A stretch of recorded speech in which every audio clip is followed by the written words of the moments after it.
I wanted to start this home tour off from the outside so you can kind of get an idea of the angle of just how nice this .32 acre lot is right on the corner, and this could be your home. Today we're touring this amazing new OCALA home. Let's check it out.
My name is Joe Denny Ogando. I'm a Central Florida realtor. If this is your first time on this channel, we explore all things real estate throughout Florida. I'm also a mortgage broker as well, licensed in Florida. So with one credit pull, I'm able to shop up to 49 different lenders. Today we're in Ocala and we're checking out this amazing home. We have .32 acre lot, no CDD and no HOA. Let's take a look at this gem.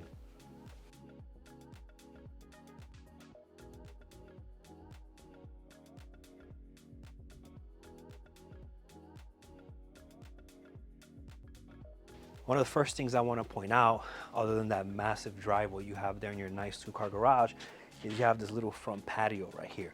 Not a lot of these homes in this price point have an amazing little patio like this. So for you to be able to have this here where you could put your nice little outdoor furniture, maybe even a swing, this is nice.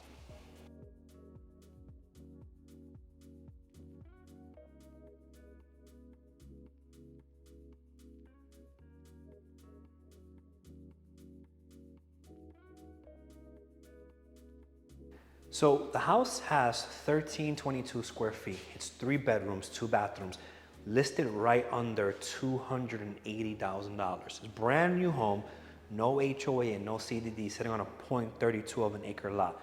And you have a nice little patio in the front. When you walk in, you have this nice sized living room that's connected to your kitchen as well.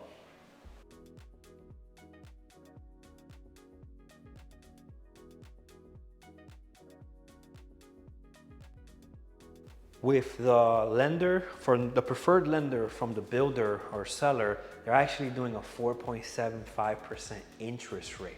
So this is an amazing deal because right now the market rate is in the 6s and 7s. So if you were to buy the house, let's say right across the street that's for sale, and let's say it's sold for the exact same price, the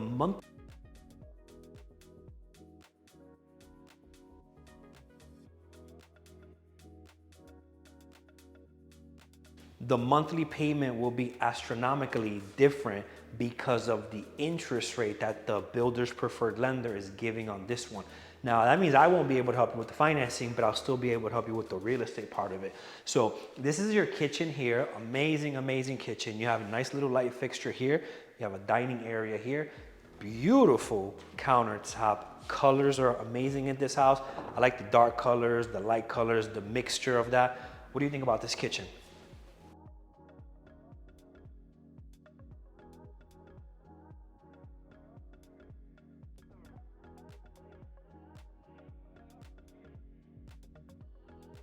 This side of the house is gonna have 2 bedrooms and a bathroom right behind me. The easiest way to reach out to me is calling or texting me directly at 407-759-5677.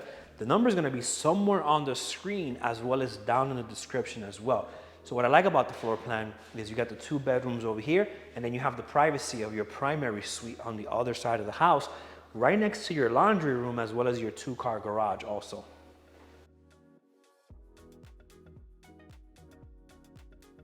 This is the other side of the house where you have your primary bedroom, bathroom, and closet as well. 2-car garage, and you have the laundry room there as well. There's a common misconception that if you reach out directly to the listing agent or the builder, you're gonna get a better deal.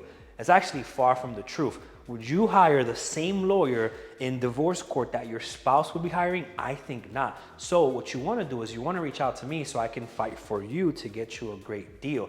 This house is currently on the market, and not only is the price really good, we're well under $300,000, right around 280, under 280, but you also have an incentive here with the builder's preferred lender to get a better interest rate than the market rate. So instead of paying 6-7%, you can be as low as 4.75% rate if you qualify.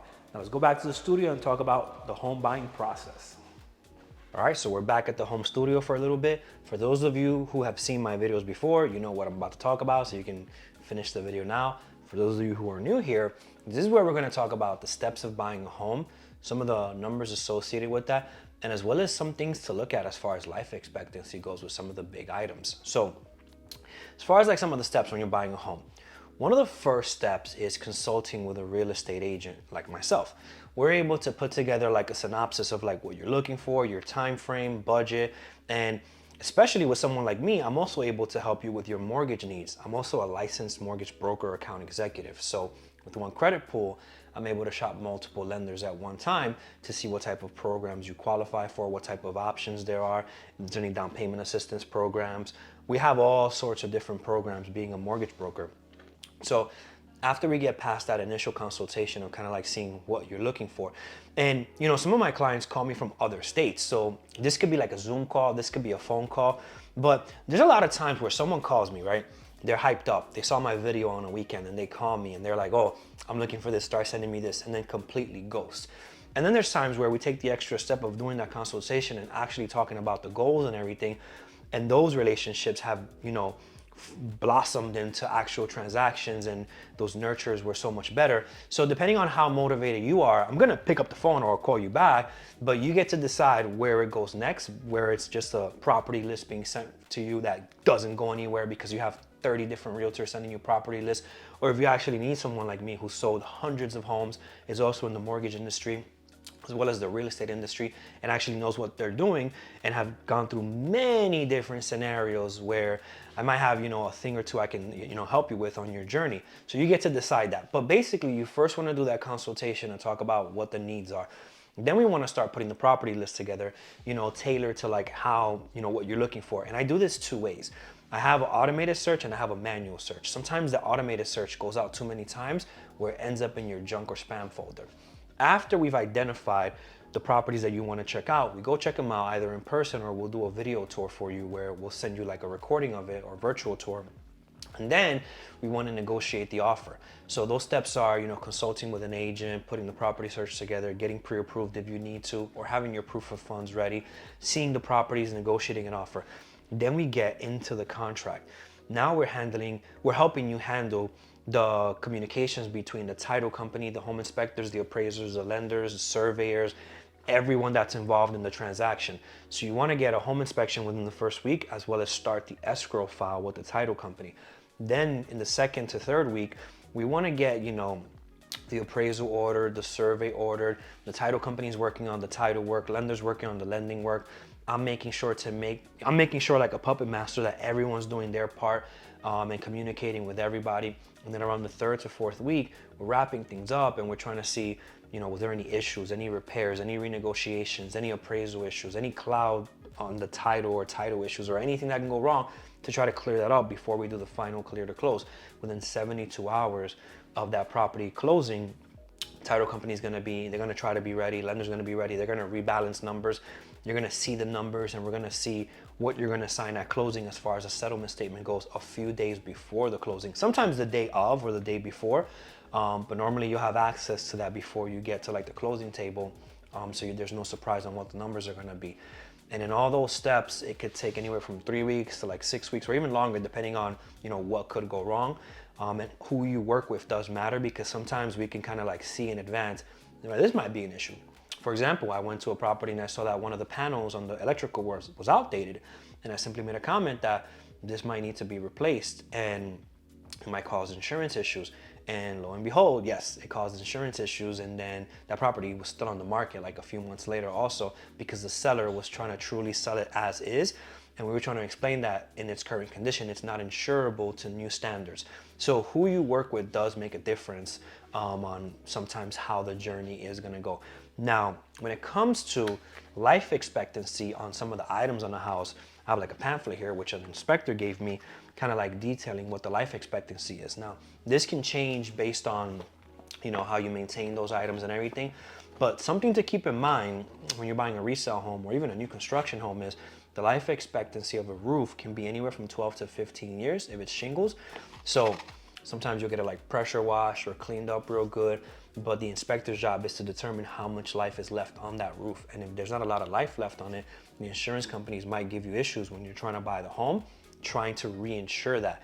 So the current coverage doesn't just disappear. For example, the new coverage might not be an option if there's not much life left on it. There's many different ways to negotiate a roof. Sellers can go and get it replaced. They can throw a concession on the deal. If the house appraised for higher than what you're buying it for, we can raise the price of the house, ask for some concessions back. The seller nets the same amount of money and you're able to finance or walk out with cash at closing to do some of those repairs that you want to do.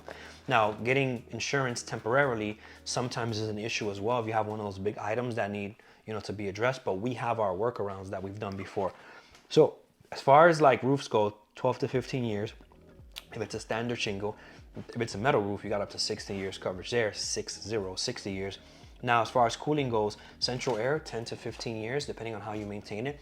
We had one instance where we showed the house and the AC was like, the HVAC was like 29 years old, but that thing still ran smooth. So what the seller did was they basically added a home warranty to the equation just in case if it goes bad in the first 12 months, because they were not going to replace it. If they kept maintaining it every year and got, you know, parts replaced and everything, they just were not going to pay the expense to get that fixed.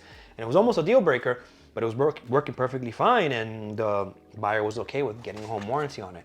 Now, as far as plumbing goes, if the property's on septic or well, septic, the sewer pump, 5 to 10 years, and then the well pump, about 10 years. So when you're buying a property with septic or well, you want to get those inspected as well. It will cost more money to get those inspections, but trust me, it could save you some money if there's potential issues that you can't see at the moment, to negotiate that before the deal is closed. So it's worth it, in my opinion, to pay for those extra inspections. And then as far as appliances go, a dishwasher could last 5 to 12 years, a dryer 10 to 25 years, garbage disposal 5 to 12, oven range 15 to 20, and a washing machine 5 to 15 years. Those are some of the life expectancy of some of those items throughout the house, for you to keep in mind when you're buying a property. Now, always consult with a professional inspector to actually check the property out, obviously, to get their opinion on that. Now, as far as like what it costs to buy a home, I have in front of me a settlement statement from a recent closing that we did, and I wanted to go over what's going to be outlined on this document that you're going to sign at closing. So you're going to have the section with the financials first, which is going to show the sale of the property price, any deposits, any loan amount. So what you're buying it for, what deposit you put down, and then what the mortgage is going to be on it, if there is one. That's going to be right there. Prorations and adjustments. So any county taxes are there, HOA assessments are there, anything that has to do with the prorations or adjustments are going to be there. The next section is going to be loan charges. That's where you're going to see any points, origination fees, underwriting fees, flood certification, tax certification, prepaid interest, and then you have loan charges and other loan charges. Impounds are next. So we have homeowners insurance. In there is the impounds, and then title charges are going to be on the next section. And then we're going to have commissions, depending on when you're watching this video. If it's before August 17th, 2024, commissions are being handled a certain way. And then after August, or on August 17th and after, commissions are being handled a different way. And they're going to be paid out a little bit differently. It's going to be negotiated up front with the buyers, because for a long time, the sellers were the ones that just flat out paid the commission. Now they're changing some of the rules up, and I'm not a lawyer or anything, but we have our ways of how we're going to navigate those waters when the time comes. Depending on when you're watching this video, the way that the commission is being paid out can change. So that's something your buyer's agent or me would negotiate directly with you. Commissions is next. Government recording and transfer charges, any payoffs on the mortgage is going to be next, and any miscellaneous fees. Now, one of the things that's very confusing when you're buying a house is property taxes and homeowners insurance. So what happens is, when you're buying a property, the property taxes are going to be prorated between the seller and the buyer. And the scary part is that a lot of people see it as, oh, the taxes went up. Well, no, the taxes were reassessed eventually after you bought the property. So what happens is sometimes homes don't go for sale for a very long time, and they're at a certain, rate with their taxes, or, tax amount every month. And then after some years of the home being sold, the current tax rates or whatever are going to be higher. So when the home gets reassessed about a year later, the property taxes are going to adjust to what they should be. And it scares a lot of people, because that means that the numbers are going up. Because a lot of times when you're buying homes, a lot of times they're a little bit higher. You're buying it at a higher price than what they sold before. There are some times in like the luxury market where you're buying houses that were super expensive and they get super low, but based on my history and my sales, our averages are like 350K price points. We've sold over $34 million in homes, and at an average of like 350. Those are like gonna be like scenarios where they appreciated as we help those buyers buy those. Not too many scenarios where they depreciated. So the property taxes get adjusted up. And what happens after that is the homeowner's insurance is also charged up front. So property taxes, homeowner's insurance is charged up front to get paid out at closing. But then your mortgage is due about a month or two later, and you're gonna see it again monthly now, property taxes and insurance, and that confuses people. But what's happening is they're prepaying it now for the next payment for the following year. And the mortgage company is putting that into an escrow account, where at the end of the year or when it's due, they'll then make that payment for you. And what's scary is that if the lender you're working with doesn't escrow the correct amount, then what happens is there could be a shortage when that time comes, and then you'll have to pay the difference at that time. And another thing is, sometimes to make deals work, lenders will just use the current tax bill and not tell anyone that it's gonna readjust. And it could be a scenario where they're super close in DTI for qualifying. And if anyone were to say anything about that, then they may not qualify. So the lender doesn't say anything. And then a year later, you get surprised with that bill and it's higher, and you truly can't afford the house anymore. So that's just it's a tragedy that then you have to sell your house or short sell it or rent it out or do something, because you're surprised a year later when you just finished settling into your beautiful home that now it's gonna be more expensive. That's information on property taxes, the numbers, life expectancy, and what to expect on when you're buying a home.